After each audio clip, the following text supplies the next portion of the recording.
Hi, I'm Dr. Jeff Glad, Chief Medical Officer of FullScript, the leading healthcare platform for providers to prescribe healthcare's best supplements, drive better patient outcomes, and scale practice growth with unparalleled efficiency. As a healthcare provider, I know that finding time to stay up to date on the latest trends and research in modern medicine can be a daunting task. That's why I'm excited to share a cutting-edge supplement course our team of medical experts worked on in collaboration with A4M and several industry experts, designed to help you navigate supplements and make more informed clinical decisions. Throughout the 16 hours of content, we'll give you the clinical context you'll need to confidently recommend supplements to your patients. The A4M Supplement Certification course is the perfect starting point or clinical update for optimizing your supplement treatment plans to ensure the best possible outcomes for your patients.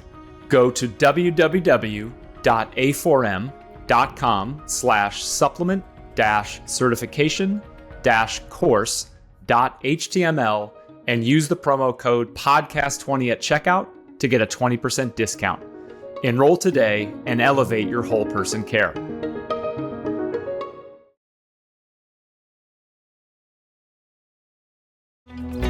Welcome to Redefining Medicine, an intimate and personalized program that illustrates a different side of the practice of medicine. Our in-depth conversations will focus on the physicians and practitioners who are redefining medicine through their integrative, functional, and holistic approach to health and well-being.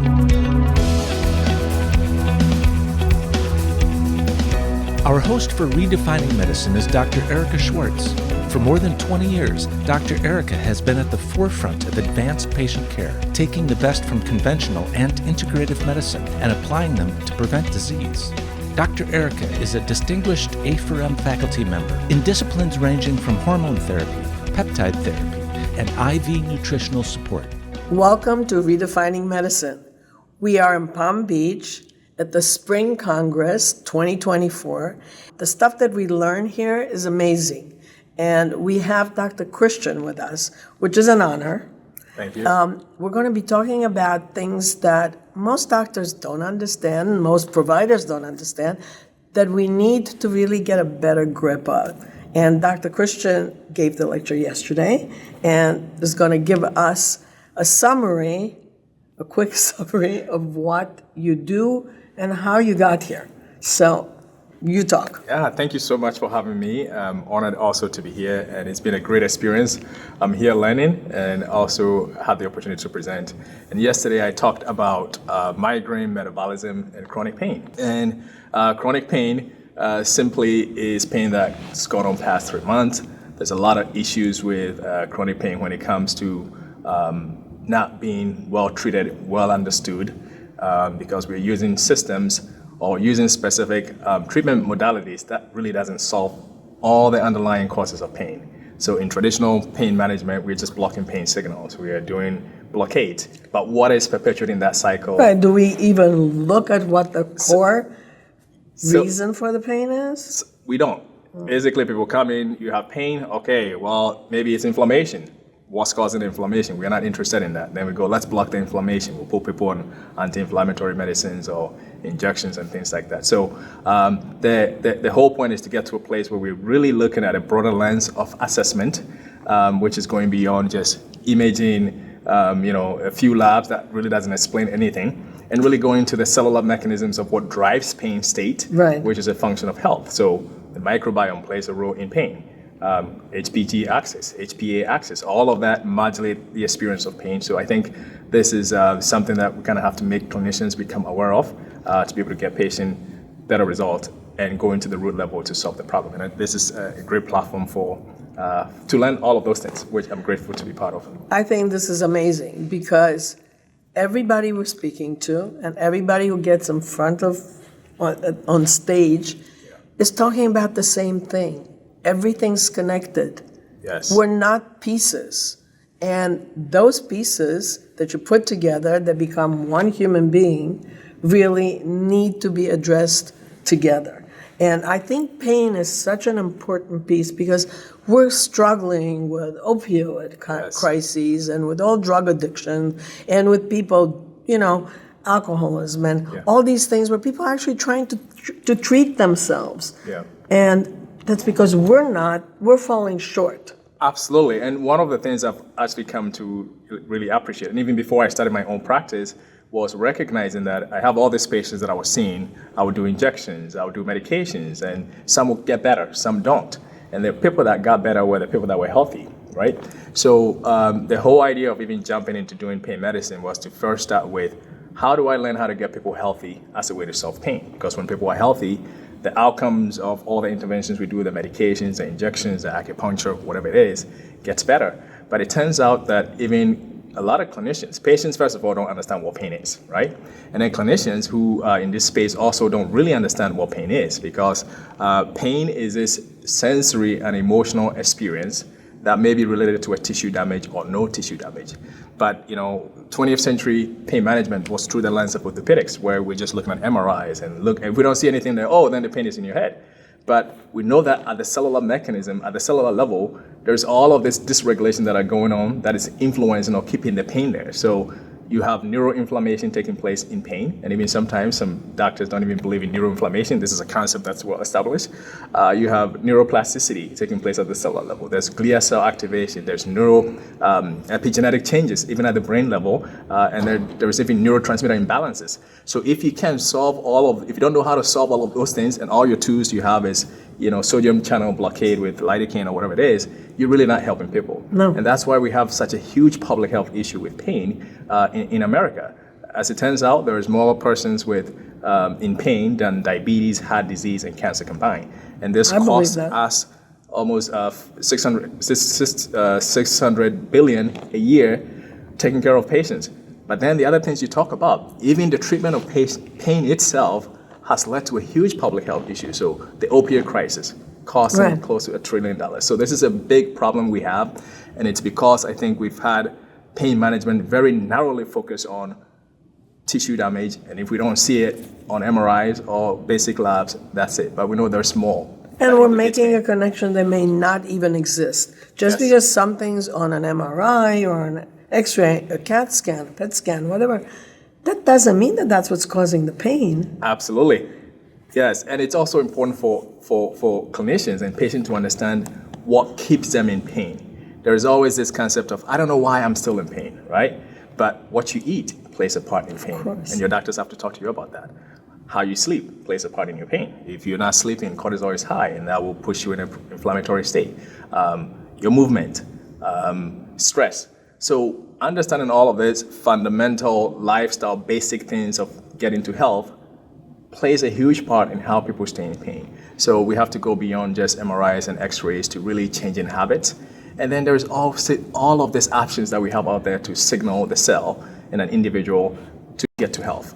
Because what I kind of feel like I'm learning in this space now is really learning how to solve health. Because in residency and medical school we learn about physiology. But then as a resident and as an attending physician, you're solving sickness.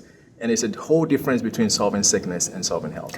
I don't even know that we're solving sickness. We're diagnosing sickness. We're labeling sickness. Yes. And then people walk from one specialist to the other with a label and with some new medication. And then we wonder why people are addicted and nothing works. And I feel like when you were talking about that you're looking at the whole lifestyle concept, is like you were there yesterday when I was giving my talk to the BHRT group about you have to look at everything. You can't just look at one thing. I'm gonna digress for a second. Okay. Tell me about how you got into this. So when I was finishing my residency, I had five people in my class. All of them went into pain fellowship. I did not want to do anything with pain. So I was finishing Hopkins and I was like, I don't want to deal with pain. I went to Harvard to do a fellowship and got an MPH. So while I was also doing my public health, I came to recognize as pain as one of this huge public health issue we have. So it was still kind of in my face. And then I was like, I still don't want to deal with pain. It's so subjective. I don't really understand it. It was following you. Yes, it's following me. And then I got to start working at a rehab hospital where I'm treating spinal cord injury, brain injury patients, and all of these patients with neurological injuries. And the common theme within all of them were pain. So, and I also recognized that how patients were being treated were just, I know it was suboptimal. Basically, injections, some medications here and there, nothing really talking about nutrition. So I kind of knew that something has to be done beyond what we're doing right now. So I started with just educating patients about pain. Okay, let's educate you before medication, and getting people to understand the factors that keeps them in pain, because that's the huge part of what I think the misconnection is. What keeps me in pain? The patient doesn't know. And pain is this very subjective experience that if the subject doesn't understand it, how are they going to solve it, right? So from there, and as I talked about, I recognize that health is what really gets people to solve pain. So I decided I'm going to open my own practice, and the focus will be education, getting people to make some lifestyle changes, dialing in sleep, nutrition, all of these things, and integrating different modalities to get this done. Basically, putting yourself out of the business of pain. Yes. Because I think the business of pain is what's created a lot of problems. Because Absolutely. if you think of like using pain as another vital sign, Yeah. and asking people, how do you grade pain from 1 to 10? And it was all based on the opiates, and it was how to get people to take more opiates, and it was about selling people rather than helping people. Absolutely. Even beyond opioid, just solving how we treat pain right now continue to create problems. In America, we do more spine surgeries than any part of the world. Horrible. We prescribe more medicines. We make up 4% of the world population, yet we use 80% of the world's opioid. So what is so it's the culture. So we definitely have to step back and make health the end goal of pain management. It shouldn't just be let's block pain signals, because we know, and patients already know, all of the things that we do still doesn't help them, and it creates more problems. So I think coming to a place of let's solve health. When people are healthy, fundamentally, there's a place for surgery, there's a place for medication, there's a place for all of these things that we do. But maybe less. Less, because compared to other countries who actually have better outcomes, like India even have better outcomes compared to our spine surgery here, and we do 40% more than anybody else. So it's not even a function of because we do more. So we have to kind of step back and really understand what is driving pain, and pain is more complex. In fact, we still don't understand the whole pathophysiology of pain. So it's a complex process, and we have to focus on health to get people there. And you have to teach the patient. And Yes. I think taking the time to spend with the patient, and that really kind of applies to all of medicine, is where you learn Yep. what's going on, and you teach. Yep. And you can understand what the person's about, and then you can help them. Yes, it's very important to really understand who your patient is in front of you. So one of the questions that I even ask my patients when I first meet them is, what is your understanding of why you have pain?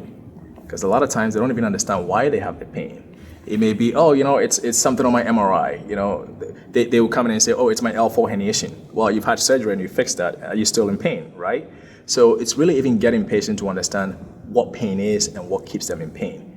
They have no idea that the stress that we are not addressing is pushing their pain forward. They have no idea that what they're eating is playing a part in pain. So really educating patients is the first place to kind of get going, and then try to solve all of those other type of habits and things starts to work a lot better. That's amazing. Yeah.